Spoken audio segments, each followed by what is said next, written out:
Srima ভাসিত Gyandayini doctor পূর্বা সেনগুপ্ত সন্ন্যাসী। একবার ঠাকুরের সময়ের জনৈক বিশিষ্ট গৃহস্থ ভক্তের সঙ্গে স্বামী শান্তানন্দের কাশী যাওয়ার কথা ওঠে। ভক্তটি সন্ন্যাসীর পথের খরচ বহন করতেন শুনে মা বলেন, তুমি সাধু, তোমার কি আর যাওয়ার ভাড়া জুটবে না? ওরা গৃহস্থ, ওদের সঙ্গে কেন যাবে? এক গাড়িতে যাচ্ছ, হয়তো বললে এটা করো ওটা করো। তুমি সন্ন্যাসী, তুমি কেন সেসব করতে যাবে? অসুস্থ অবস্থায় মাকে কলকাতায় নিয়ে যেতে চাইলে মা বলেন, ওরা হলো ন্যাংটা সন্ন্যাসী, উঠো বললে উঠলো, বস বললে বসলো, ভাবনা নেই চিন্তা নেই, কম্বল কাঁধে ফেলে চললো। আমার কি তা চলে? আমাকে কত দিক ভেবে কাজ করতে হয় যাতে অপরের কোনো অসুবিধা না হয়। আবার ম্যালেরিয়া থেকে সুস্থ হওয়ার পর শরৎ মহারাজকে বললেন, হ্যাঁ বাবা, ভালো দিন দেখো, শিগগিরই যাব তোমাদের সঙ্গে। মাকুদি নলিনীদি জনৈক সাধুর শৌখিনতার কথা বললে মা বলেন, দেখো, ত্যাগ ত্যাগ, ওর আবার অত হিসেব কি? সন্ন্যাসীর ত্যাগই হলো ভূষণ, তা না হলে যে ব্যঞ্জনের সকল উপকরণ ঘুরে ঘুরে জোগাড় করে, সে কি আর নুনটুকু জোটাবে না?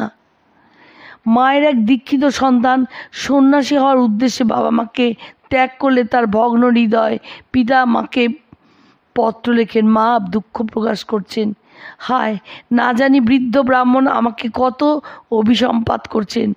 করবারই তো কথা, কত কষ্ট করে কত আশা ভরসায় ছেলেকে মানুষ করেছেন, এখন সে হঠাৎ পালিয়ে গেল। পরে মা বৃদ্ধ ব্রাহ্মণকে সান্ত্বনা দিয়ে জবাব লেখা হলে বললেন, বাবা, এই বোকাগুলো কেন হঠাৎ এরকম করে আর বাপ মাকে কষ্ট দেয়, নিজেও কষ্ট ভোগ করে। কিছুকাল ধরে আশ্রমে যাতায়াত, কিছুকাল সাধু সঙ্গে বাস করতে হয়। দেখে দেখে বাপ মায়ের সহ্য হয়ে যায়, বুঝতে পারে ছেলের মতিগতি, তখন ছেড়ে গেলে আর মনে এত লাগে না। মায়ের সাধু ভক্তি সম্বন্ধে স্বামী শারদেশানন্দ একটি ঘটনার বর্ণনা দিচ্ছেন। মায়ের এক সেবক যখন তাকে পত্র পাঠ করে শোনাচ্ছিলেন, তখন একটি তেঁতুল বিছাকে মায়ের দিকে অগ্রসর হতে দেখে তিনি লাথি মেরে তাকে পিষে ফেললে মা মৃত জীবটির দিকে সকরুণ দৃষ্টিতে চেয়ে বললেন, সাধুর পায়ের আঘাতে প্রাণ গেল। অন্য সময় দুজন হিন্দুস্তানি সাধু মায়ের বাড়িতে ভিক্ষা নিতে আসেন। মায়ের অনুপস্থিতিতে এক সন্তান তাদের সিধা দেন, যদিও উপস্থিত কেউ কেউ তাদের পেশাদার ভিক্ষুক বলেন। শুনে মা সন্তোষ প্রকাশ করে বলেন, বাবা, যেই হোক, সাধুর পোশাকে এসেছে তো তাদের দিয়ে সাধু সেবাই করা হলো। একবার একজন জয়রামবাটিতে এসে সন্ন্যাস নিয়ে চলে যাওয়ার পর তার মা ও শ্রীমার কাছে এসে প্রচুর অনুযোগ করে শ্রীমা কিন্তু দৃঢ়ভাবে বললেন, সে তো কোনো অন্যায় করেনি, ভালো পথেই আছে, আর শুনেছি সে তোমাদের খাওয়া থাকার ব্যবস্থা করে রেখেছে।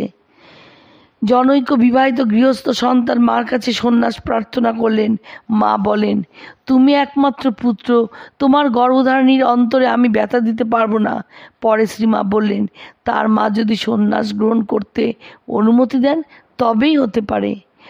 মায়ের আশ্রিতা জনৈক স্ত্রী ভক্তের স্বামী তাকে ও সন্তানদের ত্যাগ করে সন্ন্যাস নেওয়ার ইচ্ছা প্রকাশ করেছে জেনে মা বলতেন, দেখো দেখিন কি অন্যায়, সেই বেচারি এই কাচ্চা বাচ্চাদের নিয়ে যায় কোথায়? তিনি সন্ন্যাসী হবেন, কেন সংসার করেছিলেন? যদি সংসার ত্যাগই করতে চাও, আগে এদের খাওয়া থাকার সুব্যবস্থা করো। স্বামী তপানন্দ বলেছেন, মায়ের কাছে সস্ত্রীক দীক্ষা গ্রহণের পরই তার মধ্যে তীব্র বৈরাগ্য ও সংসার ত্যাগের বাসনা জাগে। ক্রমে তা এমন অবস্থায় আসে যে তিনি মায়ের অনুমতি নিয়ে সন্ন্যাস গ্রহণের সংকল্প নেন। তার আগে তার স্ত্রী এসে মায়ের কাছে কান্নাকাটি করেছেন। স্বামী তপানন্দ গোলাপ মায়ের সাক্ষাতে নিজ বাসনা ব্যক্ত করলে গোলাপ মা মাকে বারবার অনুমতি দেওয়ার জন্য অনুরোধ করতে থাকেন। তাতে মা বলেন, সে যে একেবারে কচি মেয়ে, কী করে দিন কাটাবে? তবে বাংলাদেশ ছেড়ে যেও না, মেয়ে যদি চিঠিপত্র লেখে তার উত্তর দিও, যদি দেখবার জন্য খুবই ব্যাকুল হও কাছে গিয়ে দেখা দিও। ঠাকুরের সময়কার ভক্ত অন্নপূর্ণার মা স্ত্রীকে নিয়ে আবার মায়ের কাছে যান। মা স্বামী তপানন্দের স্ত্রীকে বলেন, আমি কি করে নিষেধ করব মা? ওর ভগবানের জন্য ঠিক ঠিক অনুরাগ হয়েছে। ও তো ঠিকই বলেছে, ইহকালের পরকালের ভার তো আমিই নিয়েছি। তুমি তো আমার কাছে থাকতেই পারো। তা তোমার শ্বশুরবাড়ি আর বাপের বাড়ি ওরা রাখবে কি?